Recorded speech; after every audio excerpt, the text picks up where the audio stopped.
So hello student, my name is Rahul Sharma and welcome back to our channel Intelligent Era. So happy to see you and आप लोगों को जैसे कि पता है कि भैया हम लोग वेक्टर के ऊपर लेक्चर अपने बना रहे हैं, तो उसी के क्रम में मैंने वेक्टर में आप लोगों को स्केलर प्रोडक्ट कैसे करते हैं दो वेक्टरों का वो बताया। स्केलर प्रोडक्ट का मतलब यहाँ पे हम दो सदिश यानी कि दो वेक्टरों की मल्टीप्लाई कर रहे हैं और जो आंसर आ रहा है वो किस फॉर्म में आ रहा था, आंसर आ रहा था हमारा स्केलर फॉर्म में, यानी कि आप दो वेक्टरों की मल्टीप्लाई करके आंसर निकाल रहे हो स्केलर, इसीलिए उन्हें हम स्केलर प्रोडक्ट कह रहे थे। तो स्केलर प्रोडक्ट क्या होता है उसके कुछ रूल लिखवाए थे मैंने और उसकी प्रॉपर्टीज, बट स्केलर प्रोडक्ट को करते कैसे हैं वो हम आज इस लेक्चर के अंदर देखेंगे।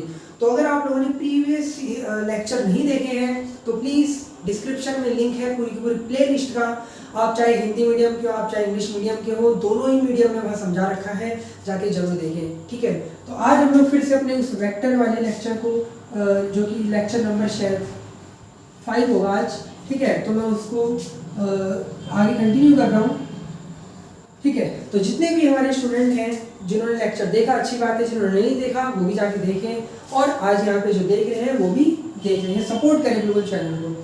तो देखो मैं फिर से एक बार बता देता हूँ कि मान लो हमारे पास दो वेक्टर हैं, ए वेक्टर एंड बी वेक्टर। तो अगर मैं इनके स्केलर प्रोडक्ट कर रहा हूँ, ठीक है, मैं क्या कर रहा हूँ स्केलर प्रोडक्ट कर रहा हूँ। स्केलर प्रोडक्ट को हम लोग डॉट प्रोडक्ट भी बोलते हैं, बताया था मैंने, क्या बोलते हैं, डॉट प्रोडक्ट। तो अगर मैं दो वेक्टरों का ये चीज यानी कि स्केलर प्रोडक्ट कर रहा हूँ तो उसको हम लोग कुछ इस तरीके से लिखते हैं, A dot B is equal to A B cos theta. ठीक है, ये चीज़ हम लोगों ने ये रूल जो है वो पढ़ लिया था। क्यों कॉस थीटा आता है, क्या रीज़न था, ये उस वीडियो में बता रखा है, जाके देखना। नेक्स्ट बात आती है कि चलो ये बात तो समझ में आ रही है हमें, ए और बी कॉस थीटा दिया हुआ है, लेकिन अब मैं एक दो वेक्टर की किस तरीके से cross product sorry dot product कैसे करूँगा। तो मैं आपको इसको एक एग्जांपल के थ्रू समझाता हूँ, या आप एग्जांपल को इस तरीके से लिख सकते हैं। मान लो अपने पास एक ए वेक्टर है, ठीक है, अब ए वेक्टर जो है हमारा वो कुछ इस तरीके से है कि a x i cap, a y j cap and a z k cap. ठीक है, आई जे और के कैप क्या होते हैं मैंने आपको बता दिया था, फिर भी एक बार जो लेक्चर आज पहली बार देख रहे हैं उन्हें बता देता हूँ। अगर एक्स एक्सिस की तरफ है हमारा तो यूनिट वेक्टर आई वेक्टर होगा, ठीक है, अगर एक्सिस वाई है तो हम उसको जे से रिप्रेजेंट करते हैं, और अगर जेड एक्सिस है तो के से रिप्रेजेंट करते हैं। तो भैया ये इतनी चीज क्लियर है ना। तो अब मैंने मान लिया ये वेक्टर है, इसके component A x i cap यानी कि ए वेक्टर कोई है इस तरीके से, और इसका एक्स एक्सिस में जो कंपोनेंट है वो ए एक्स है और वाई पे ए वाई और जेड पे ए जेड। ऐसे ही बी वेक्टर को भी मान लेते हैं, भैया बी वेक्टर का भी कुछ ना कुछ होगा ना यार, ठीक है, एक वेक्टर थोड़ी स्पेस में खाली है, बी भी है, तो इसको भी हमने कुछ इस तरीके से लिख लिया। ठीक है, बाकी आप लोगों को जब मैं पढ़ाऊंगा आगे तो इनकी कोई ना कोई वैल्यू भी होगी ना, 1 2 3 कुछ इस तरीके से। तो अभी मैं जनरल फॉर्मूले के लिए बात कर रहा हूँ। तो अगर मेरे को इन दोनों की डॉट मल्टीप्लाई करनी है तो मैं क्या करूँगा, मैं सीधा लिखूंगा a vector dot b vector. Then how to calculate है ना, क्या करेंगे भाई, अरे लेक्चर यही तो है, हाउ टू कैलकुलेट, तो देखते हैं। अब आपको क्या करना है, ए वेक्टर की जगह पूरी वैल्यू उठा के रख दो, डॉट लगाओ ये वाला, ठीक है, और बी वेक्टर की जगह ये वैल्यू उठा के रख दो। तो यही करते हैं हम लोग, a x i cap a y j cap a z k cap. ठीक है, ये मैंने वैल्यू रख दी किसकी, ए वेक्टर की, ठीक है, ए वेक्टर है, डॉट लगाया, और बी वेक्टर की value B x i cap B y j cap and B z k cap. तो यहाँ तक तो कोई प्रॉब्लम नहीं होनी चाहिए। अब क्या करना है, आप समझना है लोगों को, देखो आपको आई वाले की मल्टीप्लाई आई वाले से करनी है। ठीक है, मैं आपको जो समझा रहा हूँ तरीके और भी होते हैं, आपको बिल्कुल ये चीज़ दिमाग में रखनी है, आपको आई वाले की मल्टीप्लाई आई वाले से करनी है। रियलिटी में क्या होता है, दो ब्रैकेट की मल्टीप्लाई करना हम लोगों को आता है, कैसे करते हैं नॉर्मली, ये वाला term A x i cap ये इससे भी मल्टीप्लाई होगा, फिर ये मल्टीप्लाई इससे भी होगा, और फिर ये मल्टीप्लाई इससे भी होगा। ठीक है, तीनों से मल्टीप्लाई होगा, बट यहाँ पे आई डॉट आई आएगा, फिर ये वाला आई जब दूसरे वाले से मल्टीप्लाई कर रहा है तो यहाँ पे आई डॉट जे आएगा। ठीक है, a x b x b y ये सब क्या है कि स्केलर क्वांटिटी है, तो इनकी डॉट नहीं होती, डॉट आई और आई की होगी, इस वाले आई की और इस जे की होगी। अब इसकी जो वैल्यू होती है मैंने बताया था कितनी होती है 0, बट इसकी जो वैल्यू होती है कितनी होती है 1, यानी कि जो सेम होते हैं कुछ ये I dot I J dot J, ठीक है, इसमें डॉट को ऐसे लगा दो, और के डॉट की, इन सब की वैल्यू कितनी होती है, इनकी वैल्यू 1 होती है। तो ये जो बचेंगे उन्हीं की वैल्यू 1 होगी, बाकी आप कोई सा भी उठा के किसी की भी मल्टीप्लाई करा दो, देखो I dot J, J dot के डॉट आई, भैया इन सब की वैल्यू जो होगी कितनी होगी, 0 होगी। तो सेम हम क्या कर रहे हैं, हमें पता है कि भैया इसकी पूरी की मल्टीप्लाई इससे भी होगी, बट आई वाला आई वाले के साथ ही 1 देगा, आई वाला जे वाले के साथ भी 0 देगा, आई वाला के वाले के साथ भी 0 देगा। तो मैं क्यों इतनी टर्म फालतू के लिखूं, मुझे पता है आंसर 0 आने वाला है, मैंने आपको समझा दिया। तो आपको करना क्या है, आई वाले की सिर्फ आई वाले से मल्टीप्लाई कर दो, ठीक है, बाकी उसे करने से आंसर मिलेगा 0, तो हम नहीं कर रहे, पता चल गया हम लोगों को। तो इसलिए मैं वही कहानी कर रहा हूँ, आई वाले की सिर्फ आई वाले के साथ मल्टीप्लाई कर रहा हूँ।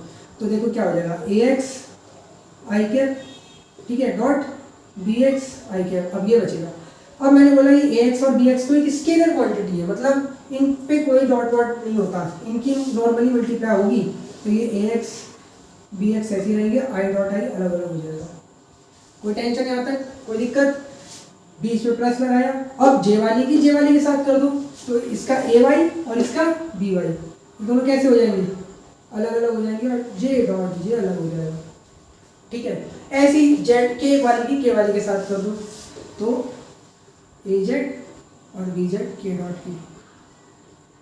अब ये के डॉट के, J dot J, I dot I, इनका आंसर कितना होता है, 1 होता है, तो इसको भी हटा देंगे, तो ये ए एक्स बी एक्स, ए वाई बी वाई, ए जेड बी जेड।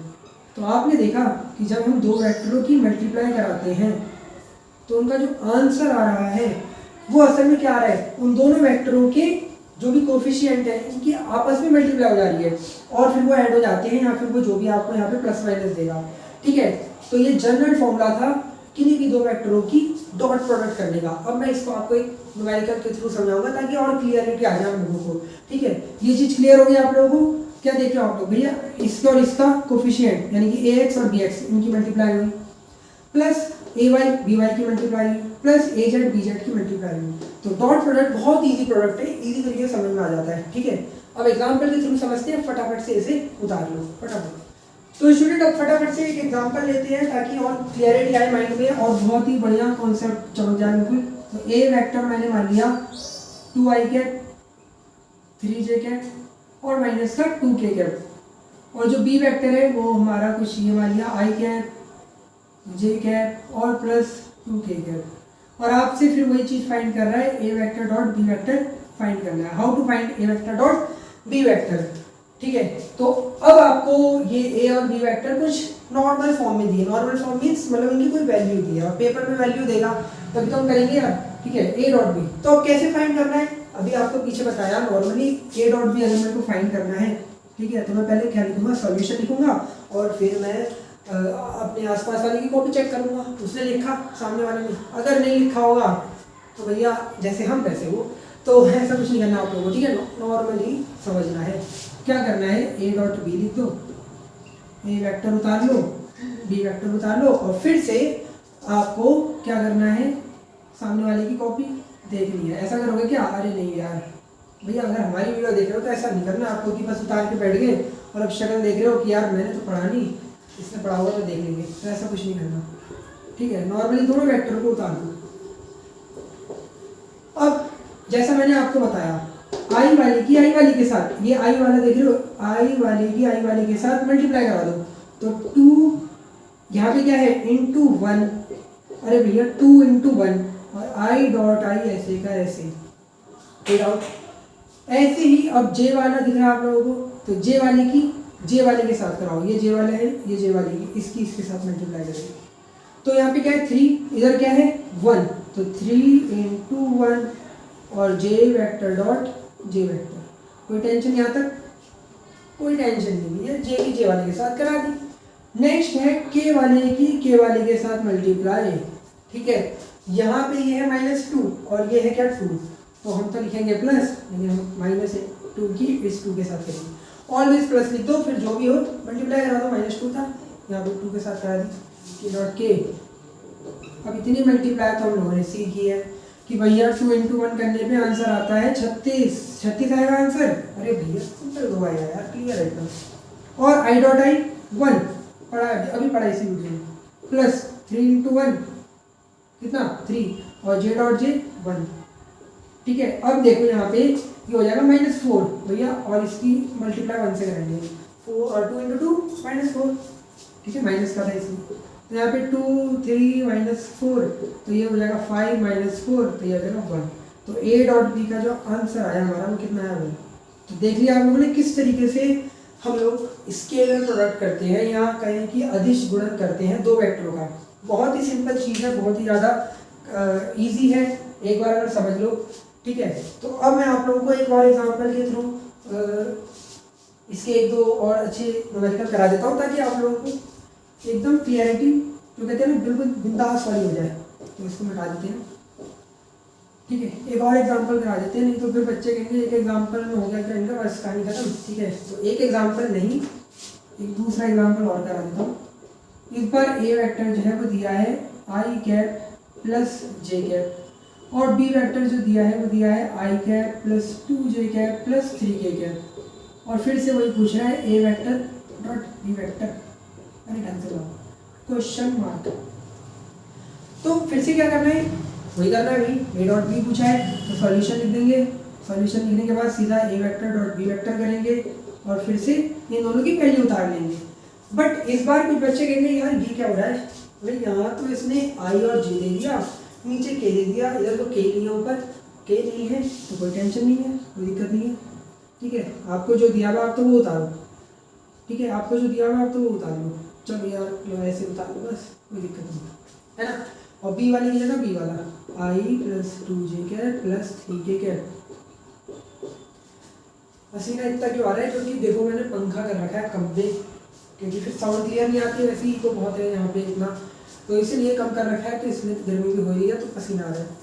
अब कैसे मल्टीप्लाई कराएं, किस तरीके से कराएं, तो अभी मैंने बोला आई वाले के साथ करा दो, तो बेझिझक करा दो इनकी मल्टीप्लाई। 1 है यहाँ पे ही 1 है, तो डायरेक्ट लिख दूँ 1 × 1, यानी कि 1 नहीं आता तो मैंने आई डॉट आई लिख दिया। ठीक है, फिर जे वाले के साथ, तो इस बार 2 × 1 करना पड़ेगा, और जे डॉट जे। लेकिन के वाले में क्या करें, अरे इधर के वाला नहीं है, के वाला नहीं है मतलब के वाला सही में नहीं है, 0 ऐसे नहीं लिख सकते क्या। अगर आपको यहाँ पे के वाला नहीं दिया हुआ तो हम अपनी तरफ से उसे 0 के कैप नहीं लिख सकते, अरे उसके जो कोफिशिएंट है, गुणांक है, वो 0 मान लिया जाएगा। तो अब जब आप मल्टीप्लाई कराओगे तो 0 × 3 लिख के डॉट के कर दोगे, और इतनी तो भैया हमको भी मैथ आती है। ठीक है, भले ही हम क्या हो, भले ही हम भैया फिजिक्स के स्टूडेंट है, बट इतनी मैथ तो हम लोग जानते हैं कि अगर मैं 0 की मल्टीप्लाई 3 से कराऊंगा तो आंसर 0 ही आने वाला है। और बाकी ये मुझे मैंने आई डॉट आई 1 लिख लिया, 2 × जे डॉट जे भी 1 लिख लिया, और ये तो 0 है और ये 1, तो 1 + 2 + 0, तो आंसर इज 3। तो योर आंसर इज 3। ठीक है, तो ए डॉट बी अब आप लोगों को क्लियर हो चुका होगा कैसे निकालते हैं।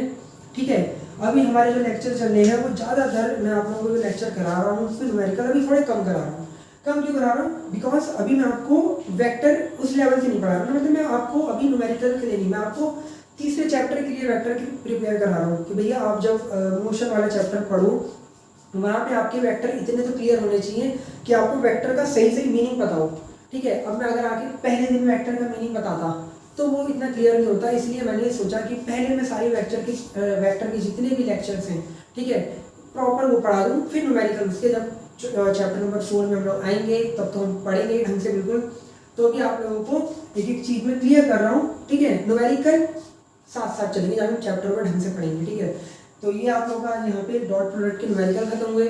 नेक्स्ट लेक्चर में मैं क्रॉस प्रोडक्ट पढ़ाऊंगा आप लोगों को, फिर हम लोग सीधा चैप्टर नंबर 3 से स्टार्ट करेंगे। Chapter number 2 unit and measurement वो हम बहुत ही बाद में देखेंगे। ठीक है, बट अभी हम लेक्चर 3 से स्टार्ट करेंगे। तो अगर आपको ये प्लेलिस्ट अच्छी लग रही हो तो प्लीज़ लाइक करते हुए जाएं, चैनल को सब्सक्राइब कर दें। Thank you for